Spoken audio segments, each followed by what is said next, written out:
Shedaralun, Presiden Ukraina Volodymyr Zelensky mengatakan sinyal dari pembicaraan damai dengan Rusia dapat disebut positif. Tetapi dalam pernyataannya pada Selasa 29 Maret 2022, ia menambahkan bahwa mereka tidak meredam ledakan dari peluru Rusia.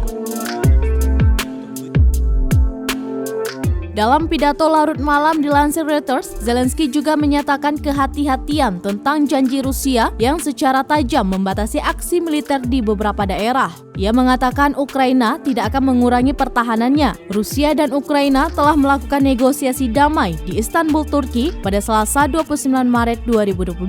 Zelensky mengatakan tidak bisa percaya dari kata-kata perwakilan Rusia saat negosiasi. Sebelumnya pada hari itu Rusia berjanji untuk mengurangi operasi militer sekitar ibu kota Kyiv.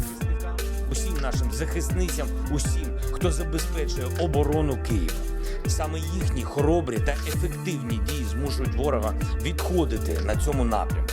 Проте не варто втрачати пильність. Ситуація не стала легшою. Масштаб викликів не зменшився. Російська армія все ще має значний потенціал для продовження атак проти нашої держави. У них ще багато техніки і вистачає абсолютно безправних людей, яких вони можуть відправити в котел війни.